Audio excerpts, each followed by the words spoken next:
Nakikita nyo from the screen of Nina Rifvan. Kay na Mendoza, nakikita nyo yung aking shared screen. Hello? Hindi. Oh my God. Wait lang ha. Oh, wait lang. Share ako ng... Oh my God.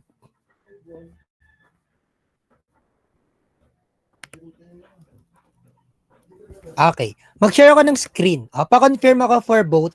Nakikita. Sir, kinapamtang Hindi.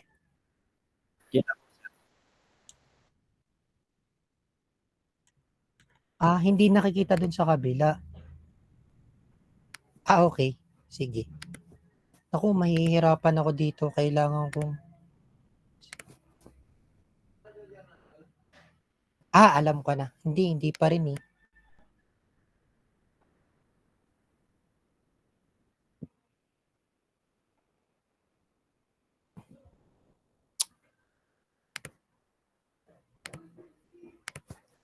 Ayan. For both section.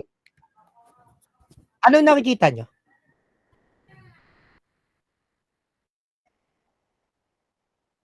Tunay. For both ha. For both. Ay, ganito. Mag-assign pala ako. Sige. Almac, ikaw umimik sa room ninyo, and then si Jacob ang iimik sa room nyo ha. Sige nga, Jacob, anong nakikita nyo sa slide? Kay na Almac. Okay, sabay. Goods. Galing oh. Ngayon ko lang ito nalaman. Okay, sige. Proceed tayo with our discussions. Ayan, ano nakikita nyo?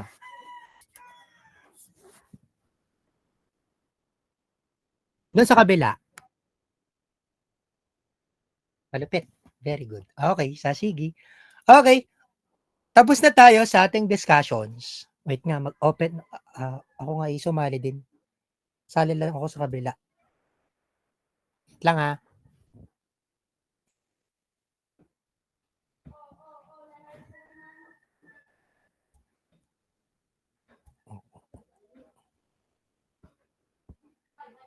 Para ma-monitor ko lang.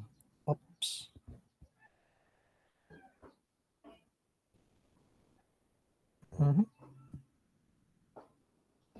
Okay. So, tapos na tayo with our first discussion with the first two type of our depreciation under uniform method. So, ano nga yung una nating dalawang na-discuss?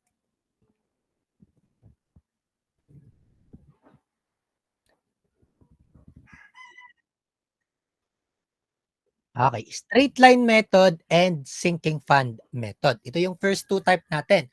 So proceed tayo with the second type of the non-uniform, the second type of the time dependent, which is the non-uniform. Ang una is yung ating declining balance method. So sabi dito, pagdating dito sa ating declining balance method, it is sometimes called a constant percentage method or Matheson formulas. And it is assumed that the annual cost of depreciation is fixed percentage of the salvage value at the beginning of the year. So the ratio of the depreciation in any year to the book value at the beginning of that year is constant. So throughout the life of the property and designated with K as the rate of depreciation. So para mas ma-elaborate natin yung ating declining balance method, let us first recall yung ating naging discussion before pagdating sa ating compound interest. Okay. Kung marirecall natin yung ating compound interest, ano nga ulit yung formula natin in determining the future worth of a compound interest.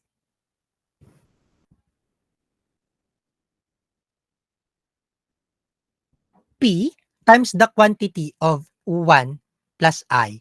What P times the quantity of 1 plus I raised to n. Pero tanggalin muna natin tong raised to n kasi nakadepende naman yan sa number of years. So tama yung ating formula when recalling the compound interest. Engineers? Yes po, sir. Okay. Yes. So, magbigay tayo ng example. Halimbawa, may present value tayo na 10,000. Wait lang ha. Nagmo-multitask ako, hindi ko kaya mag-multitask.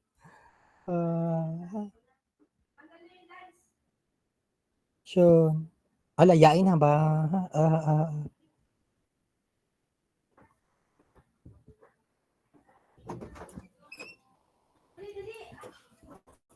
Okay, example natin, may present value tayo na 1,000.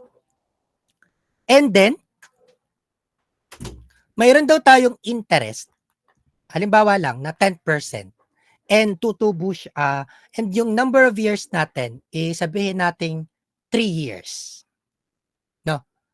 Tanda ko dati, during the whiteboard, and explain ko sa inyo, at year 0, yung future value natin is equal to the present worth, which is 1,000 muna. Hindi muna nagbabago. And at year 1, no. So yung future worth natin, yung 1,000, ita-times natin ng 1 plus 0.10. Ano ang magiging value natin dito for the future worth? 1,100 po. 1,100.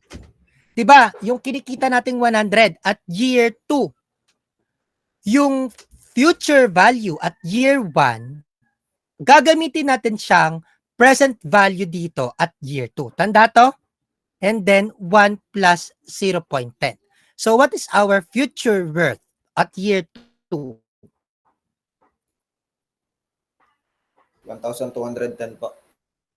Tandaan niyo yung discussion ko before na yung present value natin, ilalagay natin as yung future value at that year, ilalagay natin siya as a present value sa susunod na year. Pero kung i-check nyo naman, sa ating future worth, P times the quantity of 1 plus I raised to 2 since year 2, same ba yung magiging value natin dito? Yes po, sir. Okay, di ba? Same lang, no? Hanggang year 2 na lang pala kasi medyo madami. So, by recalling the compound interest, siya ay similar doon sa ating declining balance method. Kung sa compound interest, nag-gain tayo ng present value, dito, since nagde-decline to, nagde-depreciate, yung future value natin is magde-depreciate. Paano? Yung present value natin is deducted doon sa ating interest rate.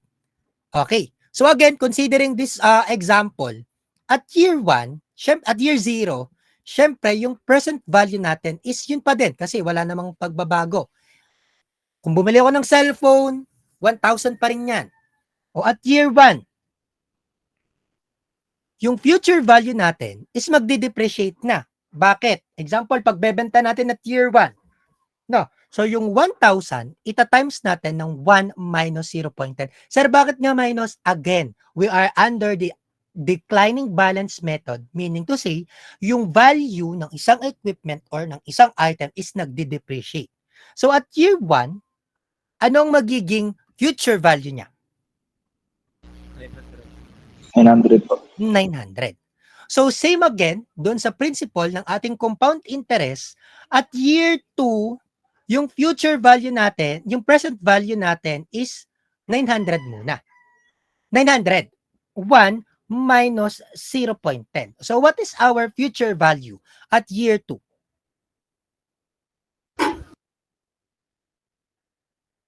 $810. Tama ba ako? Tama, 810. Okay. To sum up, sa previous discussion natin, kapag compound interest, every year, nag-i-increase. Bakit? May interest. Sa declining balance method, nagdi-decrease naman yung ating future value. Bakit? Kasi yung equipment natin, pag pinagbenta natin at that year, syempre nababawasan. Bakit nababawasan nga? Kasi example, sa quality, yung physical depreciation, yung pagpa-function nung ating equipment hindi na masyadong maganda. Syempre, babawasan natin yung value at every year. So, yun yung ating magiging condition sa declining balance method. Na kaya yung ating magiging annual depreciation dito is naka 1 minus I or 1 minus K. But before that, let us try first to determine ano ba yung ating constant K. Yung ating constant K is the rate of depreciation. Kung sa ating compound interest, ang I is the interest rate, sa atin naman, dito sa declining balance method, yung I naman is designated as K. Meaning to say, yung K natin is the rate of depreciation. Paano natin mako-compute yung ating K? So using this formula, K, kapag ang given is book value and first cost, K is equals to 1 minus N, 1 minus the nth root of the book value over the first cost.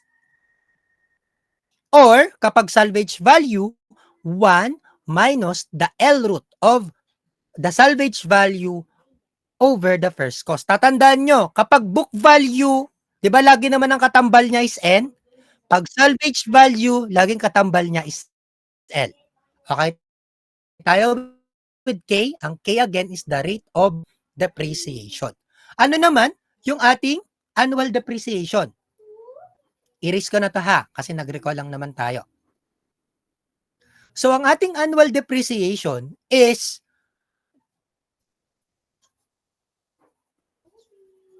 wait lang, erase ko lang.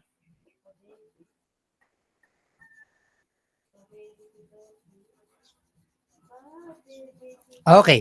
Ang annual depreciation naman natin or yung ating DN is to be computed as KFC the quantity of, ito ang aming palatandaan, D is equal to KFC times the quantity of 1 minus K raised to N minus 1. Take note again, declining balance method, undertone ng non-uniform. Meaning to say, yung kanyang depreciation is hindi equal. Yung D1 hindi equal sa D2. May pagbabago doon sa ating depreciation. Nagkakaroon ng pagbabago doon sa ating depreciation. Meaning to say, D1, dapat yung D1 is greater than D2. Kaya nga nagdi-depreciate at every year. Pag ang D2 ay mas malaki sa D1, hindi na siya considered as depreciation. Ano? So, paano natin mako-compute yung ating D1? So, mako-compute natin yung D1 natin as KFC times the quantity of 1 minus K raised to 1 minus 1 is 0. Paano yung D2? D2 is KFC times the quantity of 1 minus K raised to N minus 1. 1. D3 is equals to KFC times the quantity of 1 minus K raised to 2. Okay? So on and so forth. Yon yung magiging formula natin for the annual depreciation. Ano naman yung ating salvage value? Salvage value is to be computed. Halimbawa, sa problem, hindi binigay yung value ng salvage amount, mako-compute natin yung ating salvage amount as the first cost times the quantity of 1 minus K raised to L. Kasi possible sa problem natin, yung salvage amount is hindi ibibigay. Pero mako-compute natin siya as using this formula. So, wag kakalimutan yung formula natin pagdating sa salvage value. And the total depreciation is to be computed naman. Example, what is the total depreciation in 4 years? So, total depreciation in 4 years is pwede nating maging summation ng D1 plus D2 plus D3 plus D4. Papaano? Halimbawa, 55. Sa 55 total depreciation yung kukumpitin natin. So, madami, di ba? 54 plus 55 plus 53 plus 52.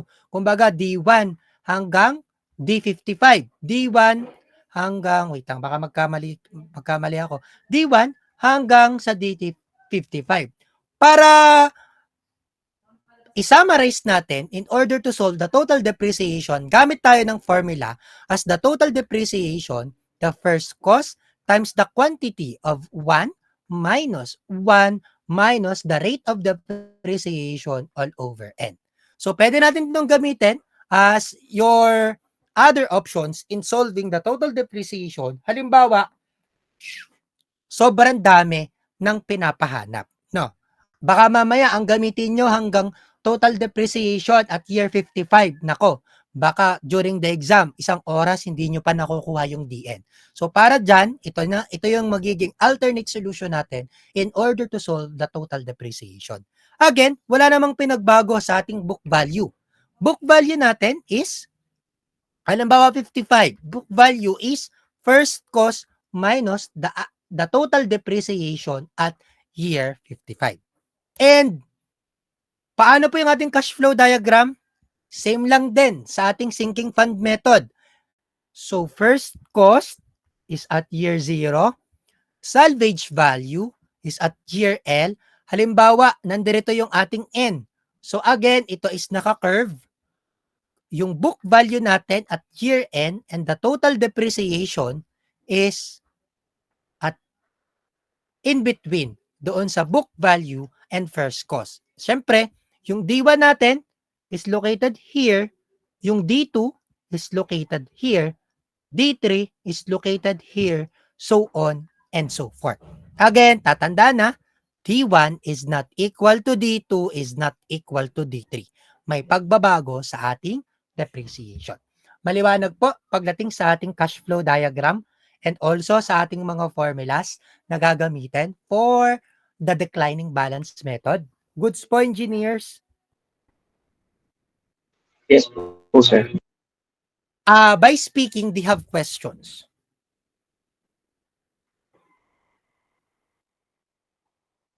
Okay. Walang questions? Can we proceed to problem number 1? Goods na? Okay. Sige. Let us try to solve problem number 1. So, determine the rate of the depreciation, the total depreciation up to the end of 8th year, and the book value at the end of the 8th year for an asset that cost 15,000 new and has an estimated scrap value of 2,000 at the end of 10 years using the declining balance method. So, first thing that we need to do is to evaluate ano ba yung method na gagamitin natin dito. So, sabi naman dito, declining balance method. Okay? The next one is, halimbawa hindi to binigay. Di ba dito sa problem may rate of depreciation. So, may K tayo. So, kahit hindi sabihin natin hindi sabihin sa problem na DBM, so, mako-consider natin siya as DBM kasi may keyword tayo dito na rate of depreciation. Pero pag walang rate of depreciation, possible naman na ibigay yung type of method na gagamitin natin. Okay na tayo sa first step. Second step, alamin natin ano yung mga requirement. Rate of depreciation, K siya. Ano yung total depreciation at the end year? Maliit na D or malaking D?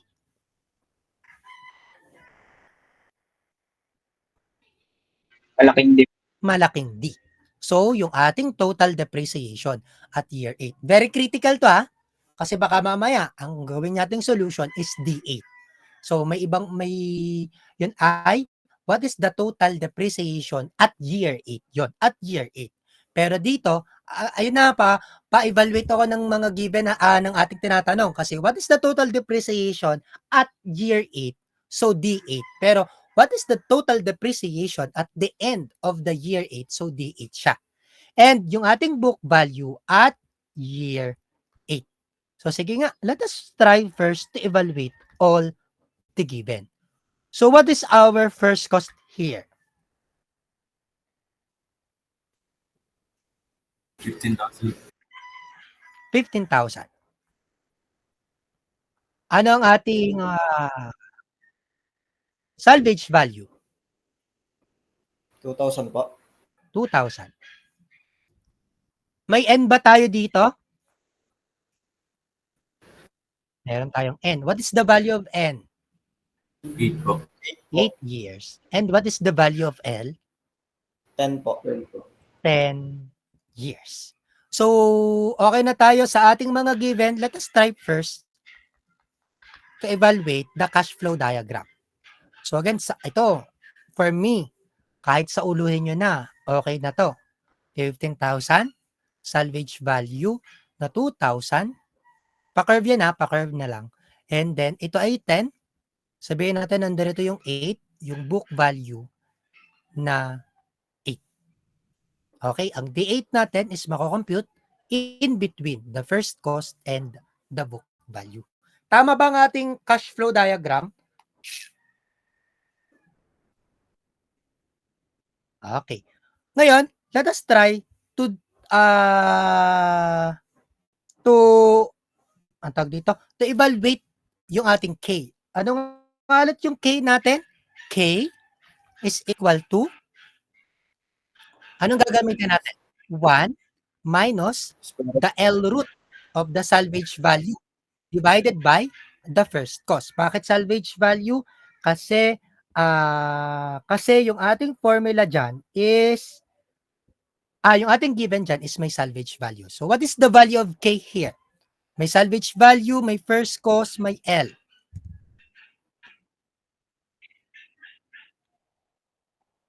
Marunong naman kayong maglagay siguro ng 10th root, diga? Sa calculator. 0.182. Yan. K is equal to 0.1824884,943. Since rate of depreciation, gagawin natin yung percentage. Okay? Ito, maghihigpit na ako sa exam natin ha. Kapag ang tinatanong is rate, kailangan naka-percentage yan. Kapag ang sagot ninyo is naka-decimal point, mali yan ha. Maliwanag tayo doon. Engineers, maliwanag na maliwanag. Yes po, sir. Yes po. Okay. So, sige ha. Again ha, maliwanag tayo na sinabi ko sa inyo na kapag rate ng i-consider natin, so maling hindi ko na i-consider talaga kapag decimal place yung ating magiging sagot. Okay na tayo with our rate of the depreciation. So what is our D8? Paano kaya natin mako-compute yung D8? Nako. Wait lang ha, stop shared muna ako.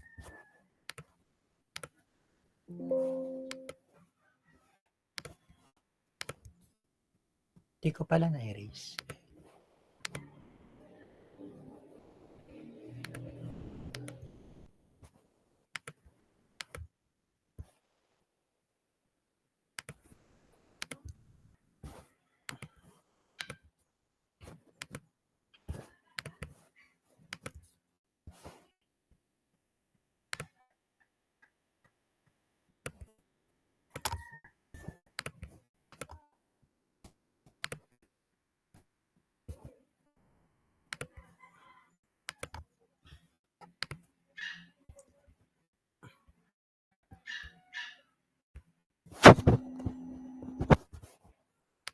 Echo. Okay, share ulit ako ng screen.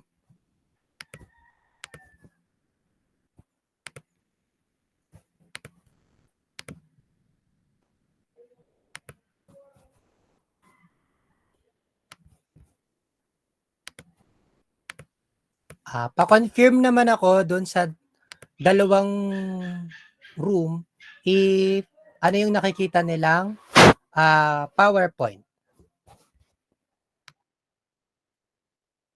Yung sa kabila? Okay. Malinis ba tong pangalawa nating slide na nakikita nyo? Okay, goods. Okay, goods. Ngayon, okay na tayo sa K. Let us try now to evaluate yung ating D8. No? So, ito is total depreciation.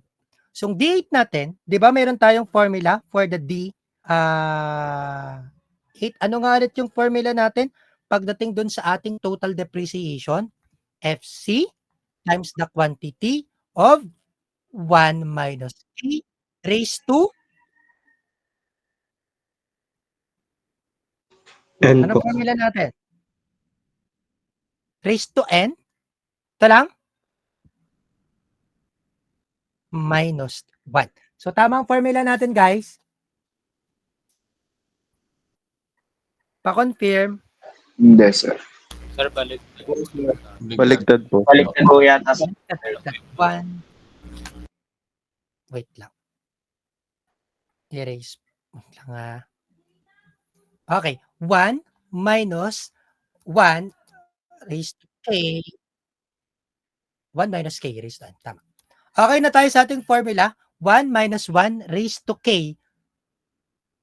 1 minus the quantity of 1 minus k raised to n. Okay na tayo sa ating dn? Tamang formula natin? Yes, sir. Okay, sige. Substitute lang naman natin. So, total depreciation at year 8 is 15,000 times the quantity of 1 minus 1 minus 0.18. Wag mag round up raised to 8 to. So, what is our D8? 12,007.44426 po. Okay. Same ba kayo ng mga nakuha? Yes po, sir. Same po, sir. Okay. So, ang ating D8 is 12,007.44426. Sir, pwede nyo po bang i-prove sa amin na halimbawa, nakalimutan namin yung formula and then yung total depreciation natin is the summation of all annual depreciation from D1 plus D8. So, mas maganda, ma-determine natin din to, no? So, alam natin that the formula in getting the D1 is KFC times the quantity of 1 minus K raised to 0. Tama ba ako?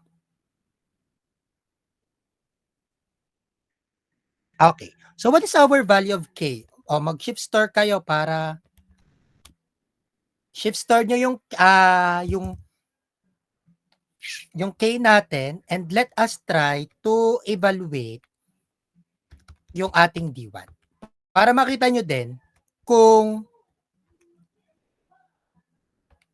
ano yung depreciation at every year. So what is our D1? Pa-confirm na lang ako if correct. Ako na lang magsosolve ha. 27, ay positive ka, 2737.327414. Tama ba yung D1 natin? Yes po, sir. Yes, po, sir. I-shift store ko lang siya as B. Akin lang to ha, i-shift store ko as B. Ano ang ating D2? Pa-confirm naman ako kapag tama ang ating D2. Our D2 is 2237.796656. Tama ba dito natin? Shift store ko lang siya as C. Wait lang. Kasi dadalwa lang, tatatlo lang yung naririnig ko. Nakakasabay ba? Yes po, sir. Yes, sir. Yes po, sir. Okay. D3, pa-confirm naman ako if tama yung ating sagot for the annual depreciation. Tama ba ang ating D3? Yes po, sir. Yes, sir. Shift-store ko to as letter D. Ang D4. Tama ba ang D4 natin na 1495.575589? Tama?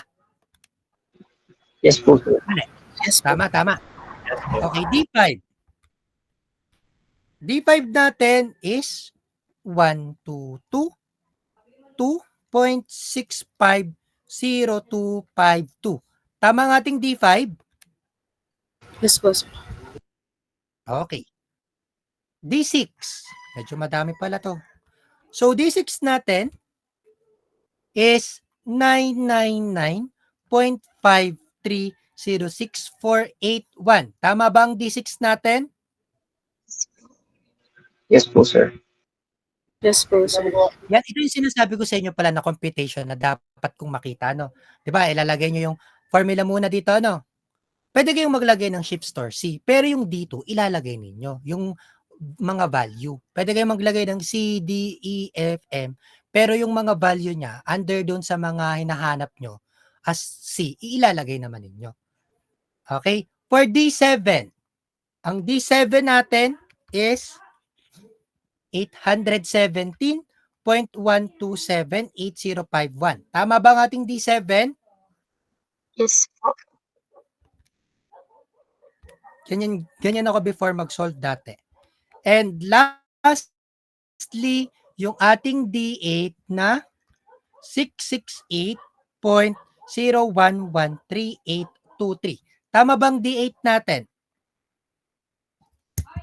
Yes po. Yes po, sir. Sige nga. Ngayon, i-total naman natin yung lahat ng depreciation na na-compute natin hanggang D8. Similar ba doon sa ating shortcut formula or simplified formula? Yes po, sir. Equal po. Okay. So, ilagay ko na lang dito D8. Pag summation yung ginamit natin, ang sagot natin is 12,007. Diba eksaktong-eksakto? Eksaktong-eksakto na. Yes po, sir. Okay. So, maalin yung gagamitin natin formula. Pero, mas maganda, ayun nga, sauluhin na lang natin yung formula kasi baka mamaya 150 yung pinapahanap ko na total depreciation, 150 years, ay nako, patay tayo niyan. So, tayo ay mahihirapang computin yung summation niya for 150. And take note na, kung papansinin ninyo, yung depreciation natin at year 1 to year 2 nagde-decrease. Depreciation to year 3 nagde-decrease. No, pag yan tumaas yan ay mali yung ating possible na depreciation at that kind of year. Maliwanag po pagdating sa ating total depreciation. Okay, paano naman yung ating book value? Yun naman, madali lang naman. Book value at year 8 is equal sa first cost minus doon sa ating D8. So, what is the value of our book value for the year 8?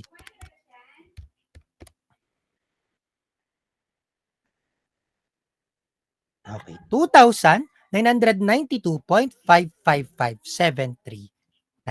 So, maliwanag pagdating sa ating declining balance method.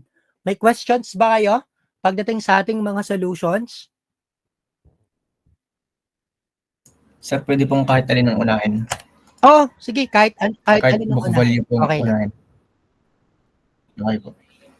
Basta, yun nga, lagi ko naman sinasabi, basta yung sagot natin is magkatulad. Wala akong problema doon. Basta sagot natin is magkatulad. Okay? Goods? Okay po, sir. Okay. Pero mas maganda siguro guys wag na kayong gumamit ng ibang mga formulas.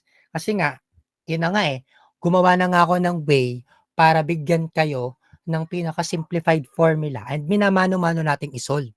Kung gagamit kayo ng other formulas, is okay with me, just for checking na lang. Kasi pagdating sa board exam, mahihirapan talaga kayo kasi sa BATSU, meron tayong sinusunod. No? Hindi naman talaga siya required. Pero, pag sa discussion kasi, in overall, hindi kayo makakasabay kasi yung formula ang gagamitin is iisa. And then, pag kayo na iba, ay siya, mahihirapan kayo. Pero, gawin lang natin siya as for checking. Maraming way yan. Promise. Napakadaming way in order to solve this method of depreciation. Yun nga lang, ang ituturo ko na lang is yung pinakamadali at pinaka-simplified na. Okay po? Kasi mamaya, may mga isosolve tayong other methods of depreciation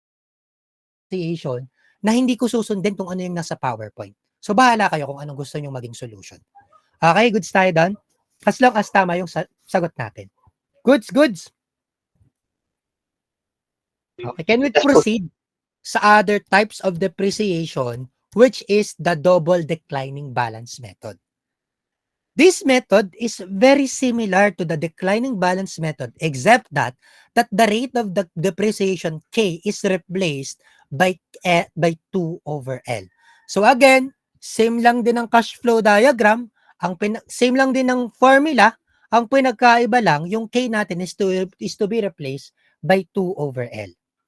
Sir, paano po kapag ang sa problem, sinabi lang is balance method? Hindi po sinabi na declining balance method or double declining balance method. So, ang gagamitin nating formula kapag balance method lang yung tinatanong is yung ating standard declining balance method. Or, ito yung gagamitin nating solution in order to solve the problem. Maliwanag? Ito ha. Ito, declining balance method ang ating gagamitin or yung standard declining balance method. Maliwanag? Hey guys, others po. Again, Yes sa po, sir. problem, ulitin Yes po. ko, kapag ang sinabi ko is only balance method, pag gumamit kayo ng double declining balance method, mali yung ating sagot. Okay? Again, standard declining balance method yung ating gagamitin. Okay? Maliwanag po. Ganun lang din naman. Annual depreciation, salvage value, total depreciation, book value. Kung gusto nyong computein yung ating total depreciation na naka summation, same pa rin doon sa unang principle. Goods po pagdating sa double declining. Okay, sige nga. Again.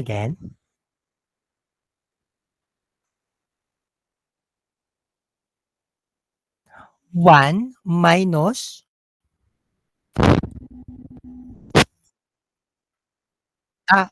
sorry. Sige. L yan. Okay? May other clarifications pa before we proceed for the problem? Goods na? Yes po. Again, super similar lang siya doon sa ating declining balance method. Same na same lang. Pinag-aiba lang yung formula ng K. Okay? Okay na? Okay. Sige nga, let us try kayo naman to solve this problem.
Pa-chat ako.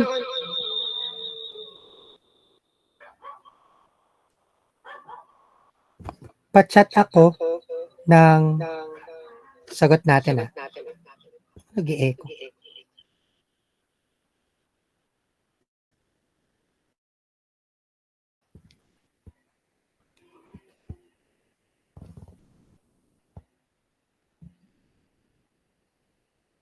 Hello. Guys, nag-e-echo ba? Okay. Hindi na po.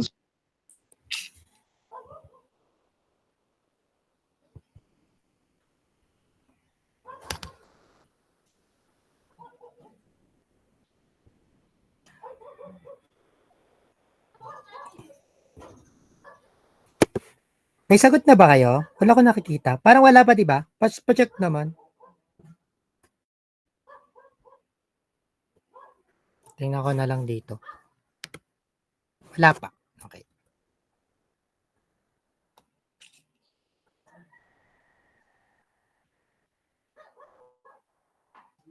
Okay, pakibasa ako ng mabuti ng tanong So, 3 yung hinahanap natin dyan.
Wait natin yung sagot ng iba.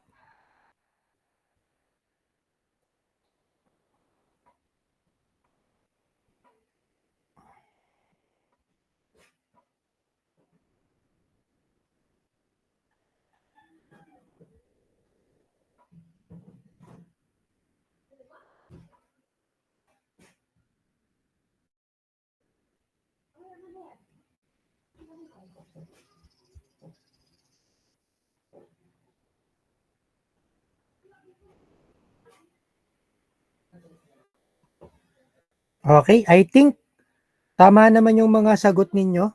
So, sige, let us try to solve this problem, no? So, determine the rate of depreciation, the total depreciation up to the 8th year and the book value at the end of 8th year for an asset that costs 15,000 new and has an estimated scrap value of 2,000 at the end of 10 years. So again, ilagay ko na din yung given kasi same lang din naman ang condition kanina, 15,000, yung ating salvage value na magkano nga 2,000, ang ang L natin na 10 years and ang N natin na 8 years. So, paano natin makocompute yung K? Sabi sa ating definition, K, yung cash flow pala. Cash flow, yun lang din naman, 15,000, salvage value, 2,000, pa-curve to, and then 10 to. So, 8 years, nandito yung ating book value at year 8. So, D8 natin is to be located in between dun sa first cost and book value. Tama ba yung ating yung ating cash flow? Okay. After that, okay na tayo, solution. So, K natin is equivalent to 2 over L na mismo. So, 2 divide 10 is equal to 0.20 or K is equal to 20%. O, take note, sa double declining balance method, hindi na tayo gagamit nung mga 1 minus L root of ganon-ganon, salvage value over first cost. So, siya ay applicable lamang for the standard declining balance method. So, yun yung pinagkaiba niya. Maliwanag po, pagdating sa K, formula ng K for the double declining balance method. Yes po. Okay. Yun lang naman. So, paano natin makukompute yung D8? So, same formula tayo. K, FC times the quantity. FC times the quantity of 1 minus K all over N. So, what is our D8?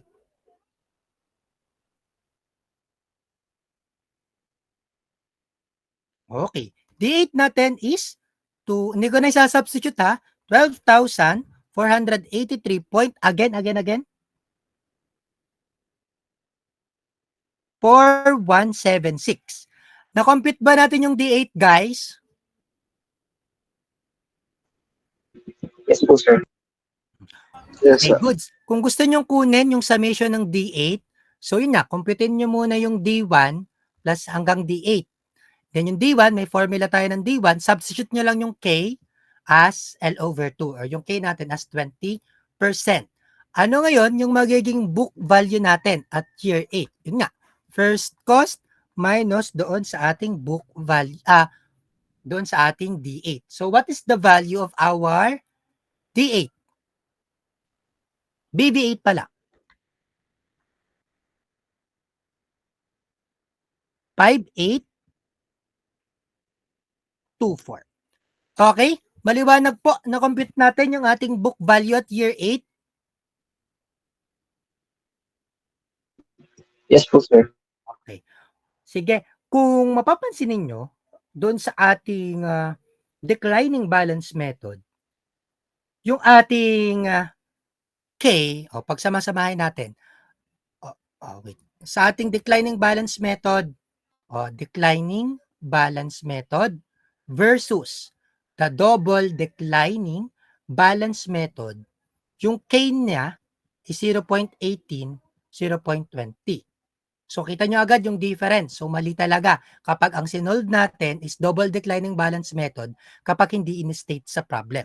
No, yung D8 dito, anong D8 dito? 12,000. 007. Dito, ang D8 natin is 12,483. And dun sa ating book value at year 8, that dun sa declining, sa standard natin is 2,992 point something, and then dito is 2,516. So take note no, mali yung magiging solution natin kapag halimbawa balance method yung pinapahanap at consider nyo is double declining. Okay? So be aware based doon sa pag-evaluate ng ating problem. Napakadali niyan, pero feeling ko magke-careless lang kayo sa mga formula na gagamitin natin. Okay? May question tayo pagdating sa double declining balance method? Others po. Wala. Wala naman po, sir. Okay. Let us proceed next doon sa ating sum of the years digit. This is the second type of the time independent na ng non-uniform. Sum of the years digit or SOYD ang tawag namin. SOYD, it is a method of evaluating depreciation where the depreciation changes from year to year. So yun nga, again, under ng non-uniform siya, yung depreciation niya, annual depreciation at every year is not equal. So may pagbabago. So same pa din nung ating cash flow diagram. So yung first cost natin is at year 0, salvage value is at year L, curve pa din to, book value is at year N, and yung ating total depreciation is in between sa first cost and book value. So yung D1 natin is to be computed at year 1, year 2, yung ating D2, year 3, yung ating D3, so on and so forth. Okay, for the formula, so gagamit tayo ng annual depreciation using this one, 2 times the quantity of L minus N plus 1 over L times the quantity of L plus 1 times yung first cost minus the salvage value. Total depreciation is to be computed as N times the quantity of 2L minus N plus 1 all over L times the quantity of L plus 1 times the first cost minus the salvage value. And sa book value, similar naman sa lahat, that is computed as first cost minus the total depreciation at N years. Okay? Maliwanag po sa ating formula pagdating sa ating sum of the years digit. Ito yung magiging option 1 formula natin. So, bigyan ko kayo ng option 2 formula. So, ako, it is on my own ha. On our, hindi naman ako lang. So, marami kami. Ang ginagamit naming formula in determining yung aming annual cost. Ito kasi is, dito standard.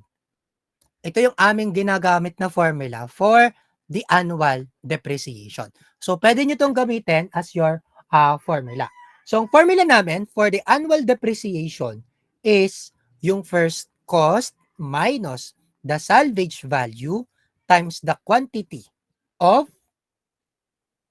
the reverse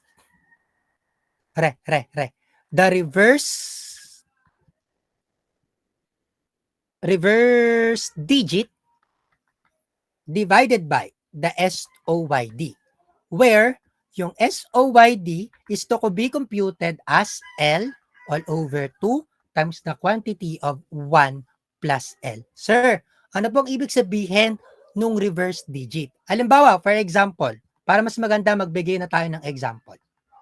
10 years, and then hinahanap ngayon yung annual depreciation at year 5. Year 5 yung hinahanap. What is the depreciation at year 5? Okay, paano yon? May first cost tayo, may value ng first cost. may value tayo ng salvage value. And yung SOYD, makocompute natin yan. No, computein muna natin yung SOYD.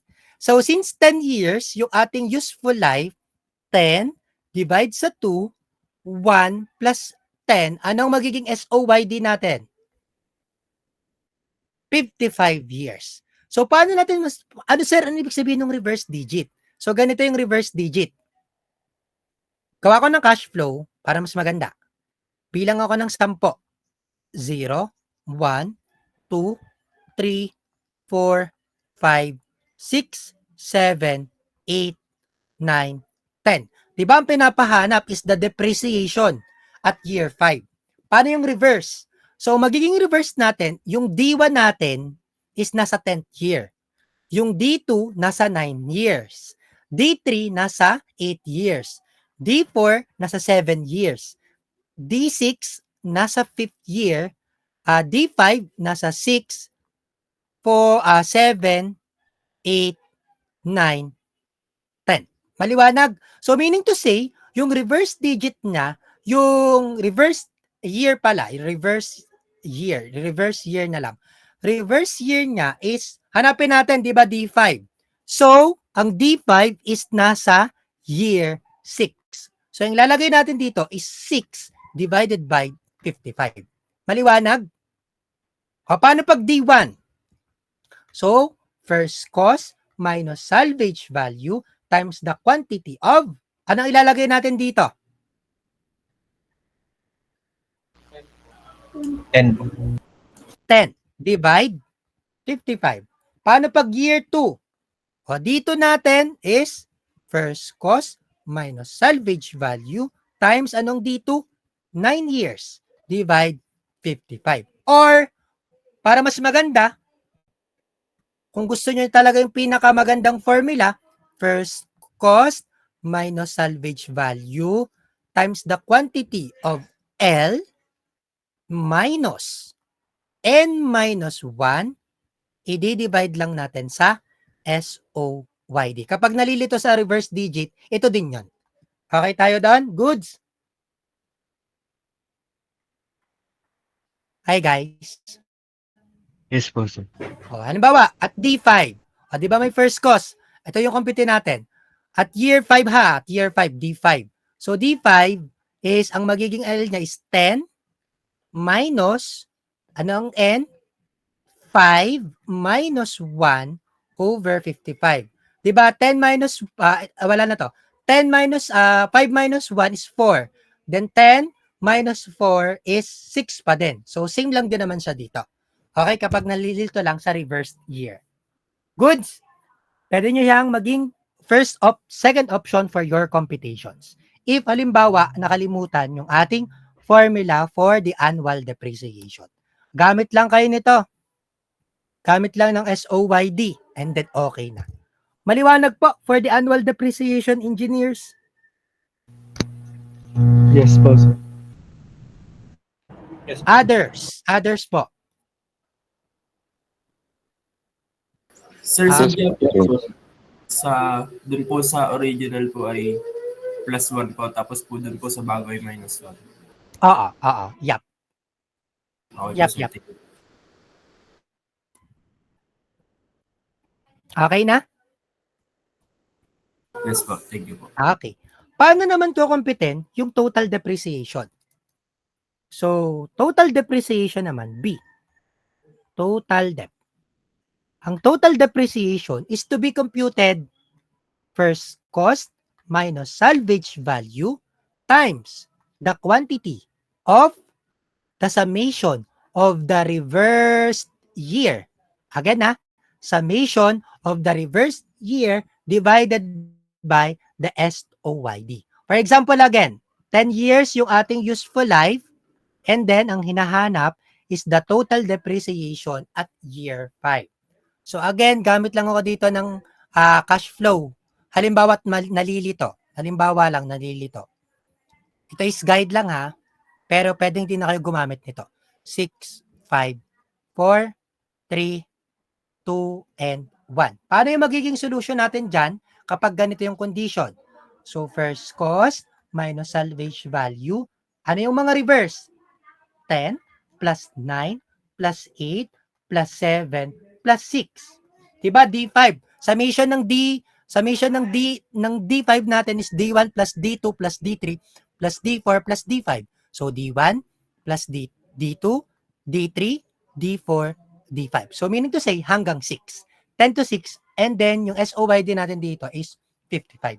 Maliwanag po for the total depreciation.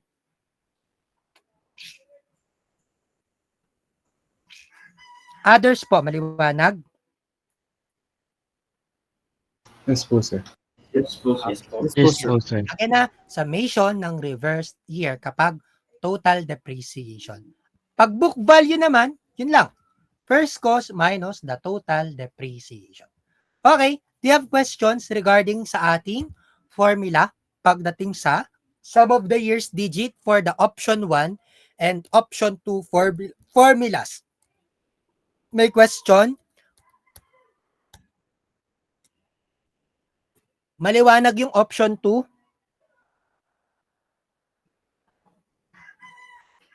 Yes po, sir. Yes, sir. Yes po, sir. Ako, suggestion ko lang mas maganda, suggestion ko lang naman,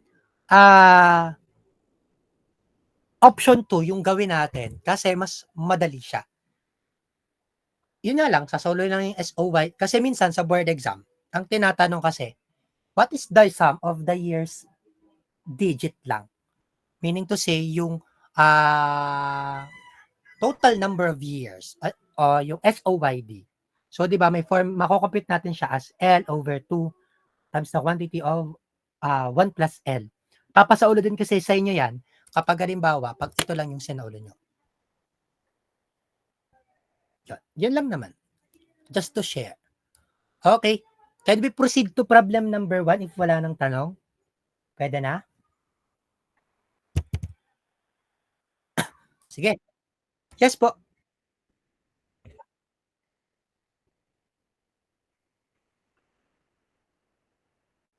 S. Option 1, option 2.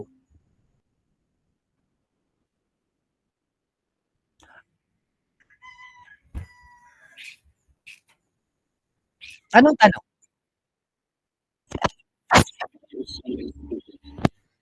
S.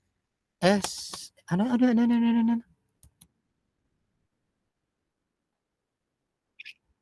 Wait lang mag-loudspeaker lang ako. Again, sige, go.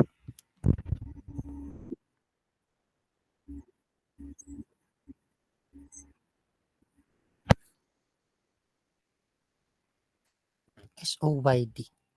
Wait lang. Paano daw kukumputin yung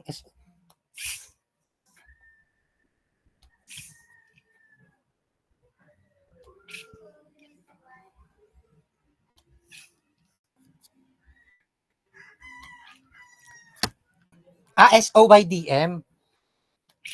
Paano kukumputin yung SOYDM sa?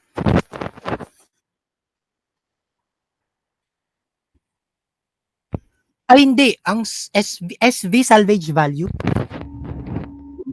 Hindi, kadalasan given yan. Doon lang sa declining balance method, meron tayong formula ng SV.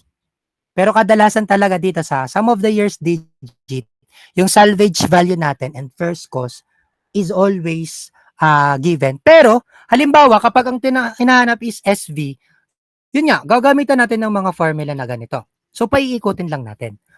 Hinahanap din pala dito yung SV. So, makukompute natin yung SV. Halimbawa, may binigay na L and N, pwede natin makompute yung yung SV. Paiikutin lang natin yung formula, brother. Pero makukompute pala siya. Pwede pala siyang hanapin. Okay? Possible, ibigay yung L. Pag binigay yung L, hinahanap yung SV, may given ang N, may first cost. Possible, ibigay din yung book value. So, hanapin nyo yung SV. Okay?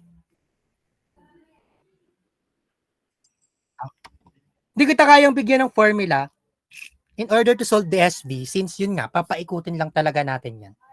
Pero, Mako-compute natin yung SV. Lagi naman na kumpleto dapat yung mga given. Okay. Goods. Okay, sige. Let us try to solve problem number 1. Sige, pa-chat ako ng sagot ninyo sa ating chat box. Magana lang ako.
Hindi ko na si Chudi nga.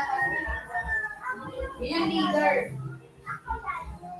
Hindi ko dapat lang. Sana ka. Mamukha mo si Sana. Ano ba si Sana?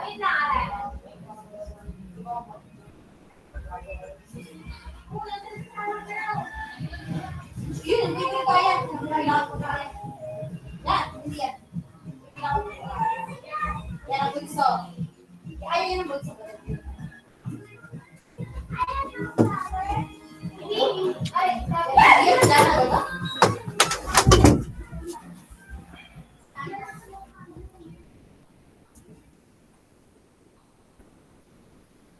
If my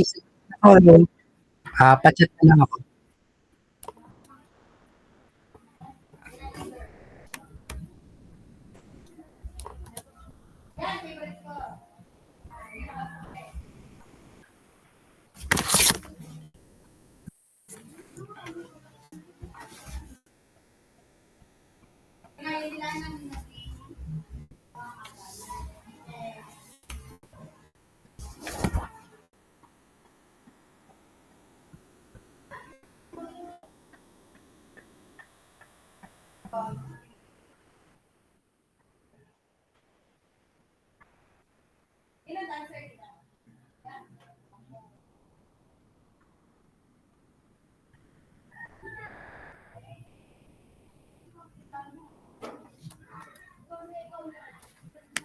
Pa-chat ako ng sagot ha. If may sagot na kayo, you can chat dito sa ating chat box.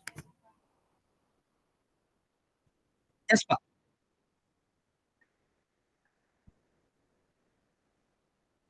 Yes po. Yap.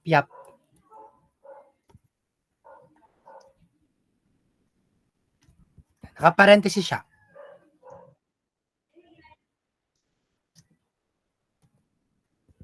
Laging naka-parenthesis. First cost minus salvage value.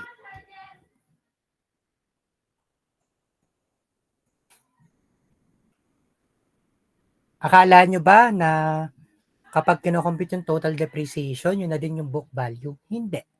So, possible na iba yung depreciation na hinahanap and then iba rin yung iba yung year sa depreciation, iba yung year sa book value. Possible yan.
May sagot na ba kayo?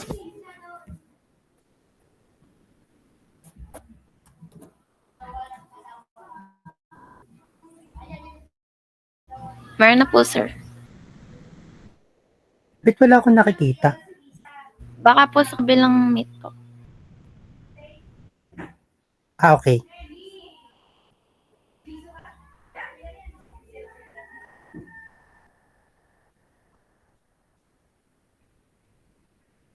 Doon sa isang section, doon sa isang meet,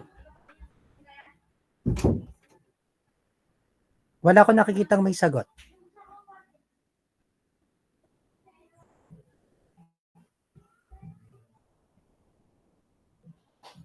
Ay nga pala, hanggang 10 lang pala tayo. Okay. Mga sagot. Aha. Okay, tama naman. So, tama naman yung mga naging sagot natin for this problem. So, again, a machine costs 70,000 and an estimated life of 10 years with a salvage value of 5,000. So, what is the depreciation at 7th year and the book value at 5 years using the the sum of the years digit? So, paano po yung ating magiging solution for that? So, first, alamin muna natin kung ano nga ulit yung ating method na gagamitin, SOYD. Second is, ano yung hinahanap? Depreciation at 7th year and the book value after 5 years. Ito po bang depreciation at 7th year is malaking D or maliit na D? Maliit po. Maliit na D. And then itong book value after 5 years. So given, first cost natin is 50,000. Okay? 50,000 ang ating salvage value na 5,000 and ang N natin is 5 and 7. Tama? 5 or 7. And L natin is 10 years. Okay tayo sa given. So, cash flow diagram. First cost, which is 50,000. Salvage value, which is 5,000. Pa-curve lang siya. Ngayon, hinahanap dito at 5 years yung book value niya. And then, at 7 years, yung kanyang D7. Okay tayo sa ating cash flow. Tama ba? Okay, solution. Paano natin makukompute yung D7? Nya, first cost minus salvage value times the quantity yung reverse year divided by SOYD. So, computein muna natin yung SOYD. Yes po? SOYD is equal to L over 2 times the quantity of 1 plus L or L plus 1.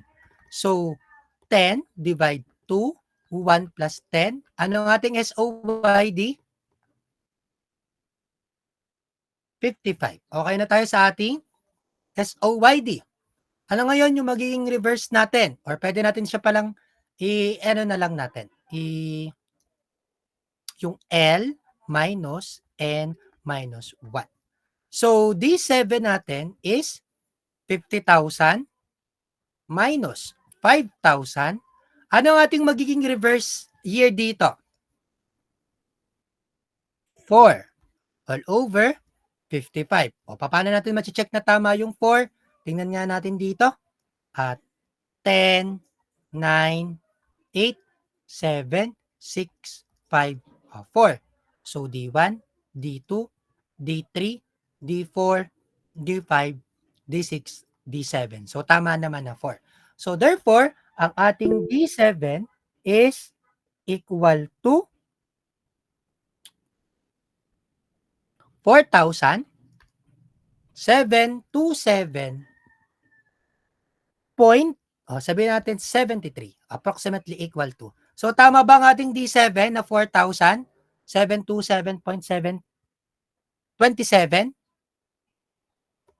Okay tayo? Yes po, sir. Okay. Proceed tayo with the book value at year 5. So, first cost minus the total depreciation at year 5. So, total depreciation at year 5 can be computed as first cost minus salvage value divided by the summation of the reversed year all over SOYD. So, tingin na lang tayo dito sa ating D7. So, 10 plus 9 plus 8, 7, 6, 5, 4. Okay, tama ba?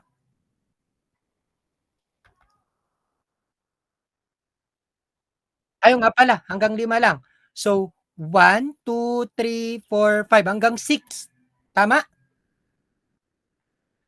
50,000 minus 5,000 divided times 10 plus 9 plus 8 plus 7 plus 6 all over 55. Therefore, ang ating D5 is equivalent to 272.73, approximately equal to. Tama ang ating D5. And then, i-book value natin, i-minus lang natin sa first cost. Therefore, ang book value natin is 22,727.27. Tama ba ang ating book value at year 5? I-try ninyo naman doon sa solution natin sa option 1 kung same yung ating magiging sagot. But I think same naman yan. Do you have question po pagdating sa ating discussion for the sum of the year's digit and the declining balance method? May question ba kayo? Naiintindihan? Nakakasabay? Yes po, sir. Okay. So, sige. I think kung wala na kayong tanong, that would be all for our discussion. So, happy Sunday and thank you very much. Ingat kayo. Bye-bye. Thank you po, sir. Thank you po.